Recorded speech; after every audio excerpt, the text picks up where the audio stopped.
Welcome back to the Anxiety Slayer podcast. I'm Shan Vanderleek here with my sweet friend and co-host Ananga Sivir. For almost 11 years, we've been coming together weekly from Kent and Leelanau to share Anxiety Slayer conversations with you and often answer listener questions from our inbox and Facebook page, as well as our private Facebook group. Together, we share a powerful collection of techniques to reduce anxiety. We'd like to say a big thank you to everyone who's supported the podcast on Patreon this month. And to our new patrons, Claudia and Stacy, thank you so much. If you find the Anxiety Slayer podcast supportive, we hope you'll consider becoming a patron. Learn more at patreon.com/Anxiety Slayer. Today, we're speaking about how you can regain calm when anxiety hijacks your brain, something that we're both very much aware of. Hi, Ananga, how are you? Hi, Shan. I'm good, thank you. It's good to be back with you after taking some time off this summer that we both needed. And I'm grateful for the time and also very grateful to be back together with you talking about something that could there be anything more important than learning how to regain calm when anxiety hijacks your brain? This is an excellent subject. So thank you for putting our notes together today. I really appreciate it. So glad we're talking about this. Yeah, I think it's really an important topic. It's something that's been on my mind over the last couple of weeks as I've been listening to and responding to clients and noting some conversations and concerns in our group and just hearing people around me at this really unusual time. So many challenges, many the same and many different depending on individual circumstances. And I'm hearing and seeing a lot of elevated anxiety and a lot of cases of anxiety really just barging in and taking over the mind. And so I thought it would be helpful to have this conversation today. Let's start with how anxiety flares up and then take it through what happens and how our body responds. How it starts is that anxiety frequently hijacks our thinking with a fearful narrative. So, for example, there might be some what if thoughts or worst case scenarios, catastrophic thinking that happens in a heartbeat really flares up in our mind and causes acute distress. And the body then responds as if those fearful thoughts are true because it doesn't know the difference between a real threat, a real thing that's happening, or what's running through our mind. And we're thinking, what if this is true? What if that's going to happen? The body responds as if it's true, as if it's real. And then when the body reacts in that way, it throws up some sensations that go back to the mind. The mind notices them and becomes more disturbed. And so we get caught in this fear cycle that feels so frightening and completely takes over our body and mind. So that's why we're calling it hijacking. It really is an intrusion, something that bursts into the mind and causes great fear, great anxiety quite suddenly. And often feels like it came out of nowhere. Yeah. That's been my experience. I'll be, hopping along just fine, having a perfectly lovely day, and then a symptom or sensation will come up, and occasionally, like grabbing a tiger by the tail, boom, there it is. Mm-hmm. When we don't have these conversations and we don't explore how it works and really break it down and then talk about what you can do about it, it's that thing where it feels like I was having a completely happy day and this came out of the blue. That's what really causes us major disturbance. Mm-hmm. When we can look at the recipe for it and make changes to that and pick it apart a bit, it gives us more power over the situation because anxiety seldom comes out of the blue. It seldom comes from nowhere. What normally happens is it begins with a trigger, a symptom or a sensation. It might be a message, a news item, just something that sets our mind off, something that strikes a vulnerable place or a concern or a memory in us. And then the mind zooms in on it instantly.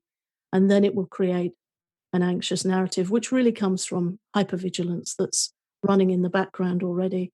And the mind will make a story around that trigger that makes it instantly more solid, more believable, or a potential threat. And then as soon as the mind creates the story, which can happen in an instant, the body reacts. Yeah.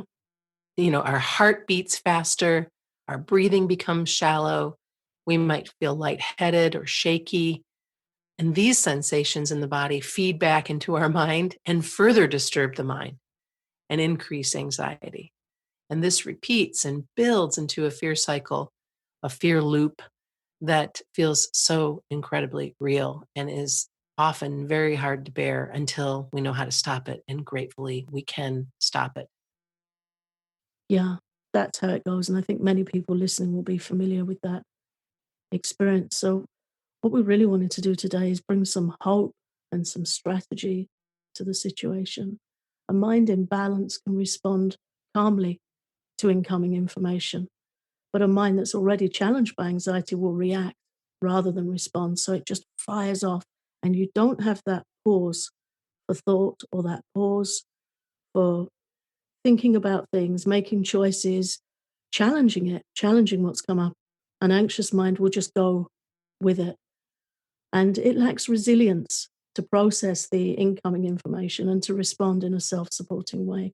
The good news is you can change this. We can all change this. We can learn to break the fear cycle and have a completely different experience to something coming up in our body or on the news or somewhere, and then we're just off. It's almost like you're tumbling downhill, like, 1 minute you're on top of the mountain, and the next you've lost your footing and you're in free fall. That's how it feels. But we can work with it, we can change it. We sure can. And it's a vigilant practice. It's a practice. Yes. That's how I look at it, because even though I practice and have a number of tools in my toolkit, and we do this podcast, and I'm grateful to have you as my very dear friend, it can still happen to me.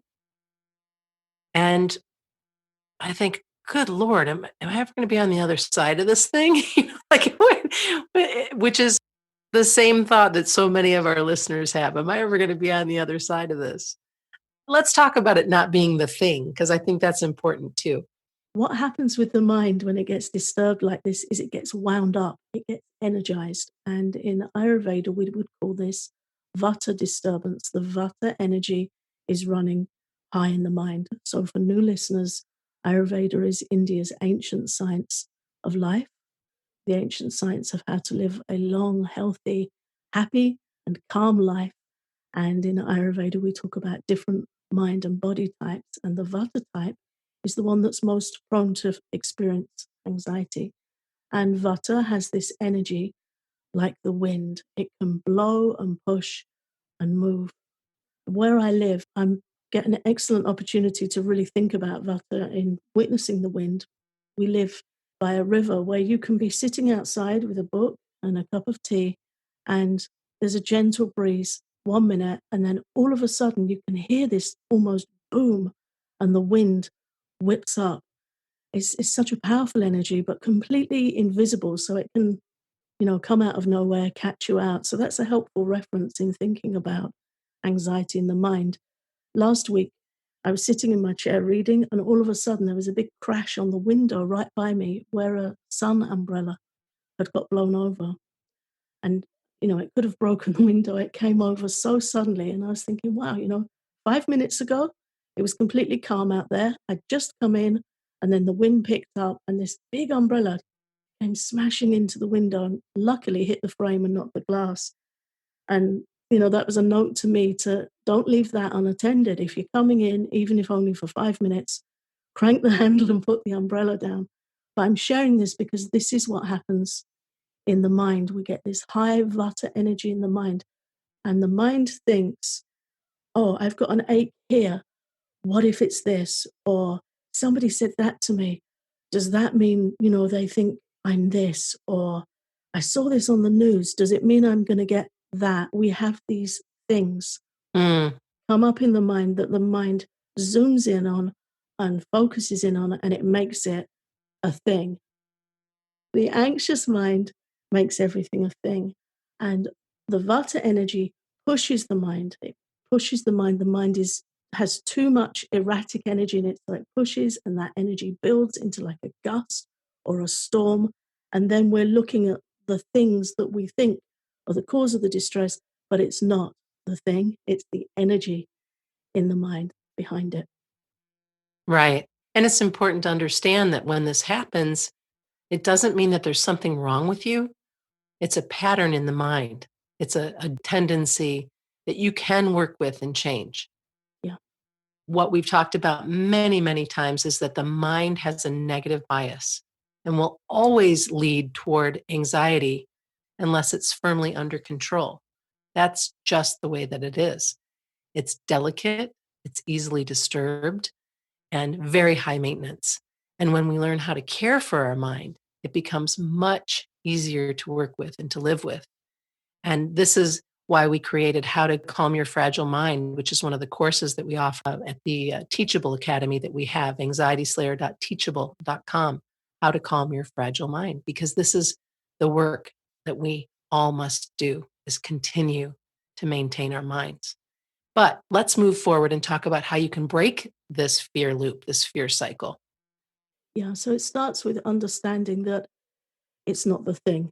If you observe your patterns of thought, and it can be helpful to jot them down over a course of a few days, you will notice that a heightened mind, a mind that's got this pushing energy of anxiety, often has a menu of things that it goes around. There might be a symptom or a sensation somewhere in your body, and that week it will be that. That's the thing. That's the thing that week. And you're going to want to give voice to it, and you're going to want to get support for it. And you can tell if it utters up in your mind because you'll ask, does anyone else get? And we see this a lot in the group. And the groups, yeah, Does anyone else have this? Does anyone else have that? yeah. And so we're seeking reassurance, understandably and naturally enough. You want reassurance when you're concerned about something. But then what happens is you get reassurance for that thing, and then here comes the next one. The next thing, sure. And if I've been through a traumatic or particularly stressful time in my life, my mind will throw up 4, maybe 5, and it will go on a loop. And it'll be this one or that one. And there'll be hypervigilant areas in my body or in my surroundings where it's going to have a story Hmm. and it's going to fire off. And that's when I know I need to practice extra self care. And what really helps is to understand this is a trigger and I can respond to it. It's not fact. It doesn't mean if I have this sensation here in my body, it's a reoccurrence of this or it's a possibility of that. That's a story that the mind, because it's anxious, it's going to that negative bias Hmm.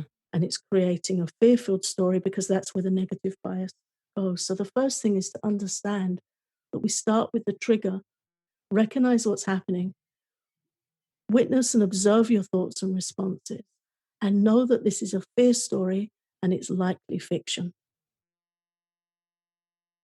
And then you share the acronym for fear that I had learned many years ago, and I don't remember who to attribute it to, but it's an author that I used to read. False evidence appearing real. Fear is false evidence appearing real. It's such a good way to think about it. Yeah. Well, here's an example of an anxiety bias that actually is sort of personal, is where right now my daughter doesn't really like spiders very much. And not that there's a bunch of people who say, yay, spiders, but someone who's afraid of spiders might react to a piece of dark thread or something that they see on the carpet as if it were a spider. And then or a snake. It will happen with a snake Yeah. outside as well. If you see a branch or something. A hose or a rope. Yeah. Yeah, a rope or what have you. And the mind projects the thing it fears onto this random item, whatever it might be, a piece of cotton or a rope or what have you. And this is a form of anxious hypervigilance. It's exactly this. And there's probably not a person listening that hasn't had this experience before where something almost takes their breath away because they think it's something that it's not. Yeah. And so you can calm this kind of anxiety quickly with tapping. It's really helpful because we were talking about, recognize what's happening, witness and observe your thoughts and responses. That's important, but it's also important to have something to bring in quickly in those situations. Otherwise, you're left viewing something that's going to heighten your discomfort. It's easier said than done. Witness it, observe your thoughts and responses. That's important. But what really helps is to have a tool, a calming tool that you can bring into play at the same time. So one of my favorite uses of EFT tapping is to know the individual points and what they're helpful for, and the collarbone point in the tapping sequence. And you can find the diagram if you're unfamiliar with EFT tapping at anxietyslayer.com/EFT. You can find the diagram there and more information. The collarbone point is extremely helpful for addressing fear. It's on the kidney meridian in Chinese medicine. It's called K27. It's at the tail end of the kidney meridian, and it's very good for calming heightened anxiety and fear. So as soon as you notice that you feel triggered, you can bring both hands up and just bunch your fingertips together and just start tapping quite firmly, quite definitely on that collarbone point. It's just under the collarbone, either side of the breastbone. And it's a really good practice to train yourself. And it can also be helpful to say, triggered. I feel triggered. Just label it, voice what you're experiencing, and then start tapping on these points and taking steady breaths. As soon as we feel anxious, our breathing becomes rapid and shallow. And then, as we described earlier, the mind just starts seeing it as a self-fulfilling prophecy. It's like, now look, my heart's racing. This is wrong with me. That's going wrong. Focus on your outgoing breath and make it as long and smooth as you can while you're tapping on those kidney points, kidney 27 points on the collarbone point, and just allow yourself the space and the moment to say, that really triggered me. I feel triggered. And just take a couple of minutes to tap there, and the anxiety will start to come down and it won't escalate. It's really helpful. It's something that I used just last week when my daughter was at the doctor, and the doctor was concerned about freckle that she had on her foot, which turned out to be a flat mole. Anyway, the doctor reacted in an unusual way, very uh, supercharged, like, this isn't good.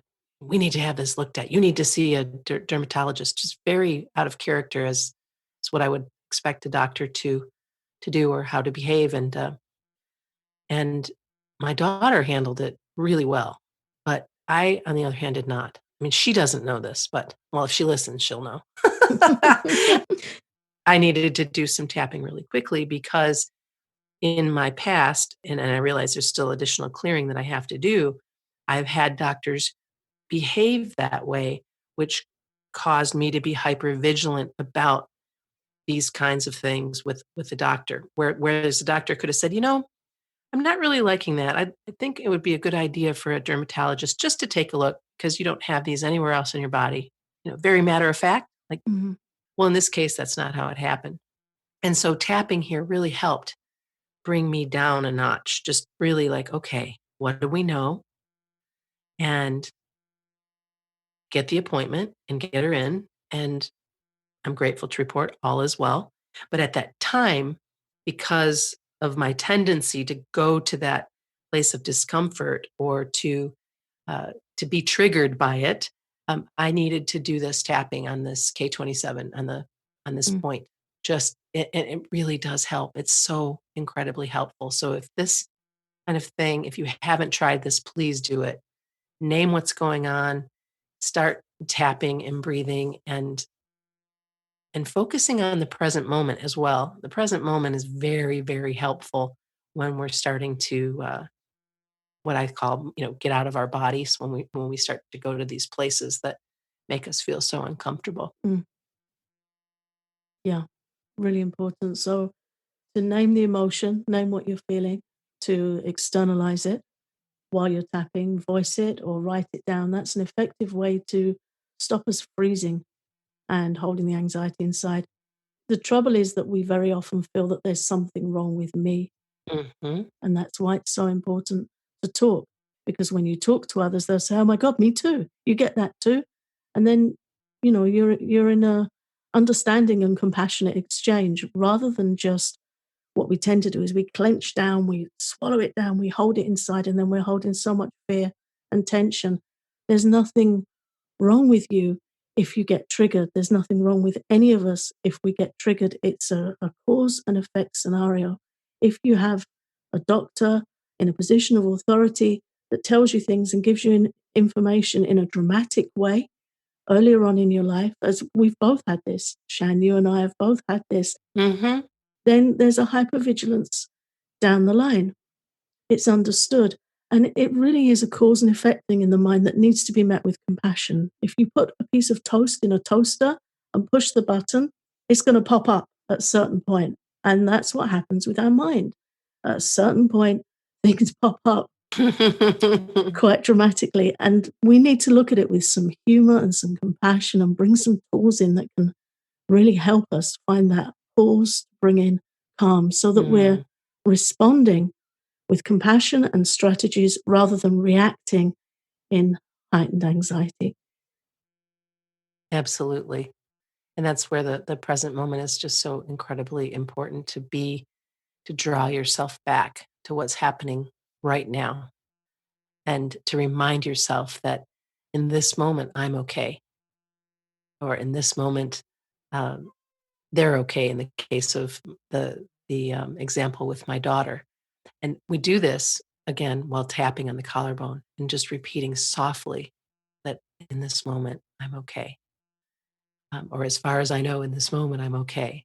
And then just stay where we are and be mindful that in this moment, you are okay. The simple fact is that you are. And keep tapping and breathing and tapping and breathing. And then once you settle, you can draw yourself into a mindful activity, whether it be walking or tending to your garden or your plants or some stretching or yoga. And just really drop into your body in an engaging and relaxing way. This way, you can release some adrenaline and feel more calm and grounded. You hear us talk about grounding all the time because it's so incredibly helpful and supportive to just get outside in your bare feet with on the ground even for even 5 minutes. Yeah. I've been known to just go out in the yard and just lay right down, right on my belly, just right down on the ground. It's a really good idea It is. It is. just to really connect with nature, lean on a tree, sit by a tree, Mm-hmm. tend to some plants, whatever you can to just have that grounding, mindful connection. Mm-hmm. And this works. It absolutely works. And it's just a question of application, just giving it a try. Even if you think it doesn't make sense, try it. We challenge you. Yeah, just try it. Absolutely. Taking action is what this year is all about for us, is to really allow yourself to give things a try, to think of yourself as, this is an experiment and I'm going to play with this and I'm going to see what this is like. And you will find the tools that you need and that work best for you. And then they're always available to you. Before we leave today, Ananga, I also want to share that Ananga created a brand new tapping session for calming heightened anxiety on Patreon. So if you want to learn more, you can become an Anxiety Slayer patron at patreon.com/anxiety slayer. You can learn more about the offering. And then also, if you decide to become a patron, you can experience this new tapping session for calming heightened anxiety. We've been really enjoying our work and sharing on Patreon, and it's been really fun to see new patrons join us, like Claudia and Stacy recently, so that we can continue to give you more and more support, more tools, videos, recordings, whatever. We're having a lot of fun with it, and we'd love for you to join us there.